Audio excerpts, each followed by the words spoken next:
Hello, everyone. My name is Casey Treasure, and I know my smile might give the impression that today's topic is gonna be a happy one, but that is not the case. Uh, Today's topic is not more so sad, it's not more so happy, but it's gonna be a very informative one.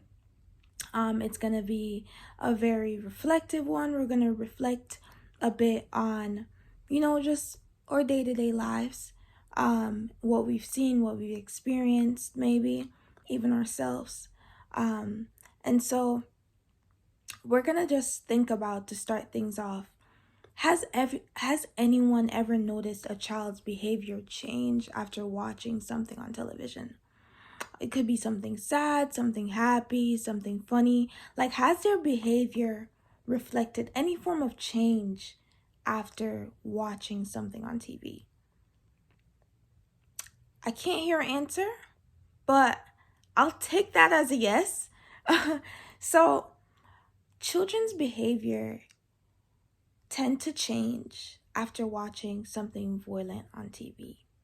Their behavior reflects the violence that they see on TV.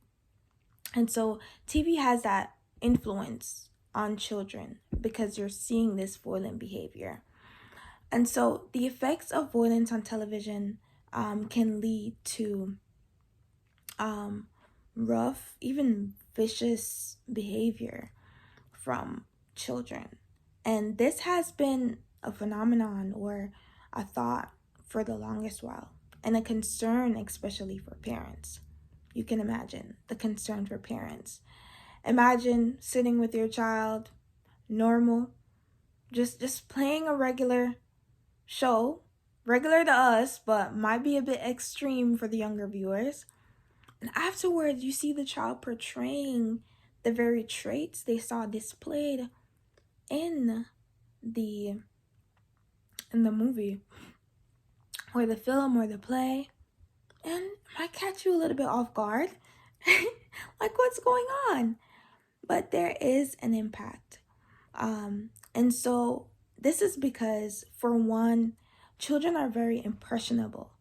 And so, growing up, there's this thing called nurture. Your nurture. And so it's just where you're impacted or influenced by your environment around you.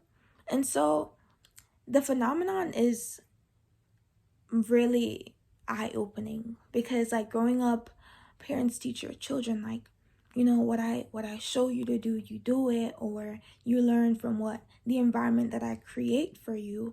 But the little things like TV are within that environment, and so it'll impact them because, once again, they're impressionable. They don't know right from wrong. They don't know fantasy from what's real.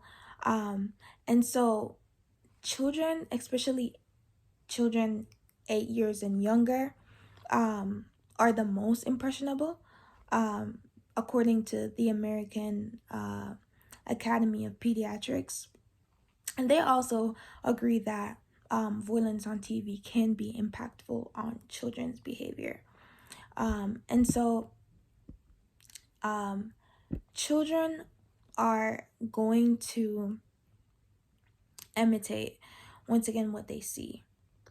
And what they see, if they see it too much, they become desensitized to it. And so it's like, this is normal because I'm seeing it so much. It's in front of my face so much.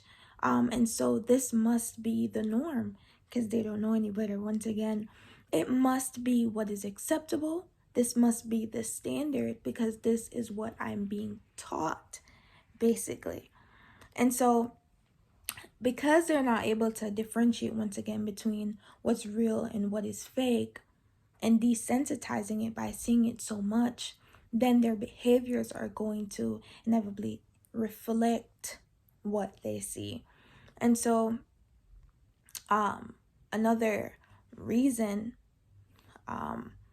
why this violence on TV can be so impactful and so dangerous for children is because of its long-term effects. So this doesn't just affect children when they're young. It definitely goes with them to the future. Every child is inherently, like, different. However, it has shown in studies from the American Academy of Child Psychiatry that it does go with them onto adulthood, majority of children, and it reflects in their behavior. And so what started out as like whetting the appetite, like what started out as, just like getting your foot wet into it. Okay, I'm gonna do it one time after like I see it on TV, becomes pleasurable. It becomes a need. It becomes something that they find pleasure in and look forward to, and so they continue it. And so speak that these behaviors are wrong, because once again, it's the real world and not the fantasy out here outside of the TV screen. um these wrongdoings are now pleasurable, and so we can see like the impact or the negative impact that may have on the society and people that are around them.